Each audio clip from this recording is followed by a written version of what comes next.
Nah, di sini gua mencoba untuk memberikan informasi ke teman-teman tentang penggalangan Kak Bekti. Jadi banyak banget di luar sana itu orang berspekulasi, orang menuduh, orang menjudge gitu tentang segala sesuatu yang mereka nggak tahu. Gitu.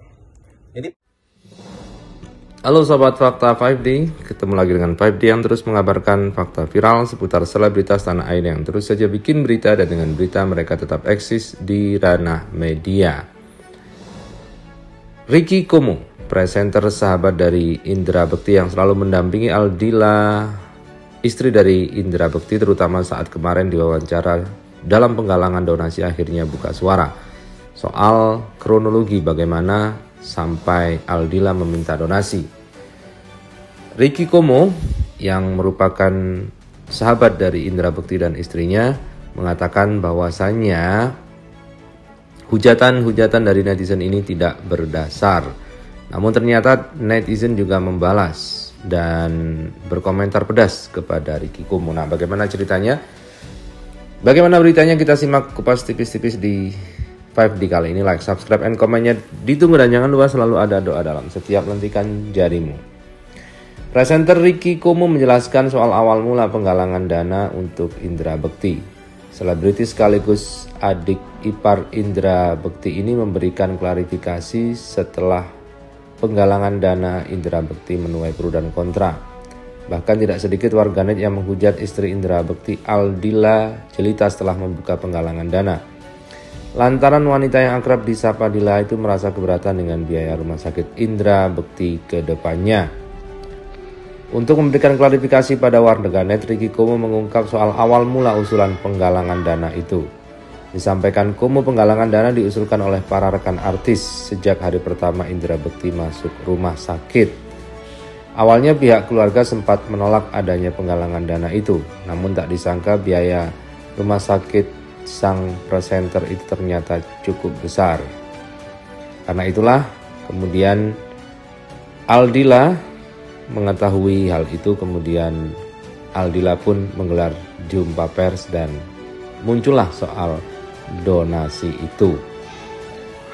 Beginilah apa yang dikatakan oleh Ricky Como di akun TikToknya. Silahkan simak sendiri dan Anda boleh berkomentar.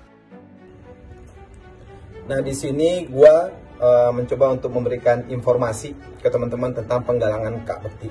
Jadi banyak banget di luar sana itu orang berspekulasi, orang menuduh, orang menjudge gitu tentang segala sesuatu yang mereka nggak tahu. Gitu.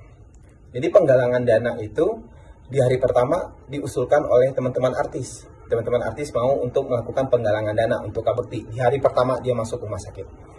Nah, tapi dari keluarga tadinya bilang jangan deh gitu. Nah, tapi udah 2 harinya Kak Bekti di rumah sakit, ternyata biayanya besar gitu. Dan per hari ini itu udah hampir 1M biayanya.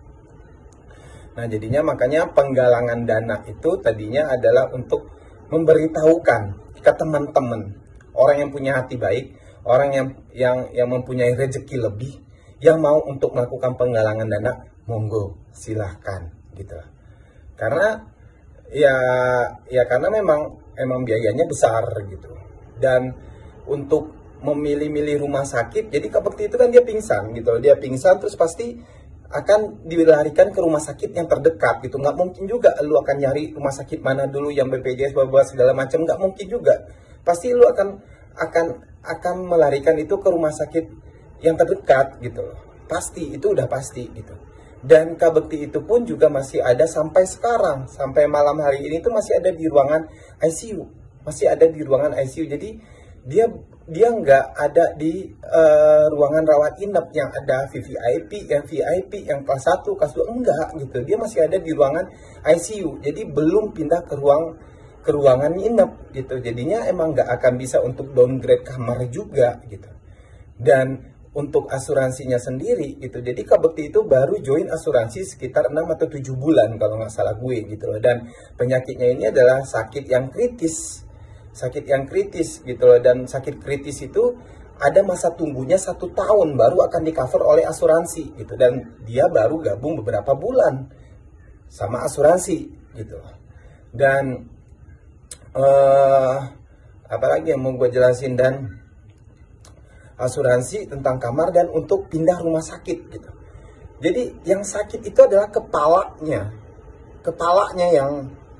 yang sakit gitu. Jadi untuk pindah-pindah rumah sakit itu nggak sama kayak lu sakit batuk atau flu gitu, yang bisa gampang lu nantinya pindah rumah sakit terus lu nunggu di ruang tunggu gitu, lu nunggu di parkiran atau segala macam. Nggak segampang itu gitu. Jadi harus cari dulu rumah sakitnya sanggup atau enggak, terus bagaimana nantinya perpindahan dari rumah sakit ini ke rumah sakit yang satunya, di perjalanan bagaimana, karena kepalanya gitu loh. Jadi kepalanya yang sakit gitu, jadi harus banyak banget pertimbangannya gitu loh untuk memindahkan ke rumah sakit yang lain gitu. Tapi itu udah direncanain sama keluarga dan kerabat terdekat juga pastinya untuk memindahkan rumah sakit, bagaimana langkah-langkahnya dan seperti apa gitu loh ya kan. Dan untuk aset ya pastilah gitu loh, pasti udah dipikirin semua untuk sama keluarga. Makanya penggalangan dana ini, karena emang tadinya ini awalnya adalah ide dari para artis-artis teman-temannya Kak Bekti, karena Kak Bekti itu emang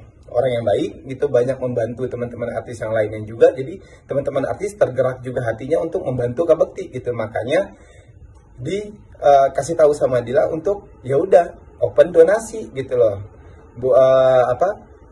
Open donasi untuk Kak Bekti. Jadi untuk kayak memberitahukan gitu loh ke teman-teman yang pengen open donasi gitu loh. Ya udah monggo silakan gitu, nggak apa-apa gitu. Jadi untuk memberitahukan itu ke teman-teman yang pengen untuk berbuat baik, yang punya rezeki lebih untuk ngebantuin Kak Bekti. Jadi ada di situ poinnya. Dan untuk Dilanya sendiri per malam hari ini gitu, udah berapa hari deh, dari hari Kamis kalau nggak dari hari Rabu. Jadi udah berapa hari ini si Dila pun juga belum pulang ke rumah. Dia belum ketemu sama anaknya sama sekali. Dia masih standby di rumah sakit, nungguin suaminya, ngeliatin suaminya, dan berdoa untuk suaminya gitu. Jadi buat teman-teman yang emang nggak tahu ceritanya, nggak tahu permasalahannya, coba gitu loh, kalian tahan untuk ngomongin atau untuk berkomentar gitu loh. Karena nggak baik, orang lagi kena musibah gitu, orang lagi berjuang banget untuk menyelesaikan dan membereskan musibahnya gitu. Tolong dibantu dengan doa gitu. Jadi jangan lu menjudge seseorang tapi lu belum tahu apa yang sebenarnya terjadi gitu. Jadi di sini gue juga minta tolong juga ke teman-teman, mohon doanya gitu, mudah-mudahan si Kak Bektinya bisa melewati masa-masa ini,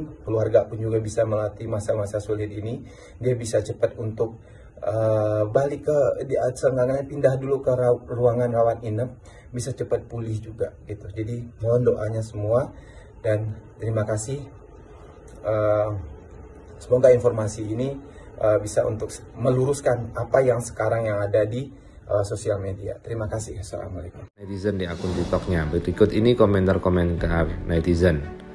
Penyakit Kak Indra Bekti kan sama kayak Om Tukul, tapi Om Tukul nggak ada minta donasi. Memang keluarga nggak mau rugi buat orang tercinta. Harusnya kalau mau penggalangan dana, jangan istrinya Indra Bekti yang ngomong. Kenapa nggak rekan-rekan artis saja yang ngomong? Kalau emang mereka mau mengadakan pengumpulan dana, ya udah pindahin aja sesuai budget. Bang, mau tanya nih, emas yang buat mahar dulu pernikahan udah jual apa belum? Ini pesan Indra Bekti waktu nikah, buat siap-siap kalau ada apa-apa. Maaf nih 1 miliar kan, maaf ya, untuk artis kelas Indra Bekti termasuk kecil kan? Masa sih seorang Indra Bekti mau join asuransi, kok bisa ya? Daripada galang dana mending lelang harta aja. Siapa tahu artis atau orang baik hati itu mau membeli lebih dari harga pasaran. Kan masih ada asetnya Indra Bekti, nggak susah-susah sekali, sedangkan istrinya orang berada. Kalau itu ide teman artis, harusnya yang ngomong teman artis, jangan istrinya. Nggak mau berkomentar apa-apa, cukup doakan semoga Kak Indra Bekti sehat selalu dan cepat sembuh seperti sedia kala.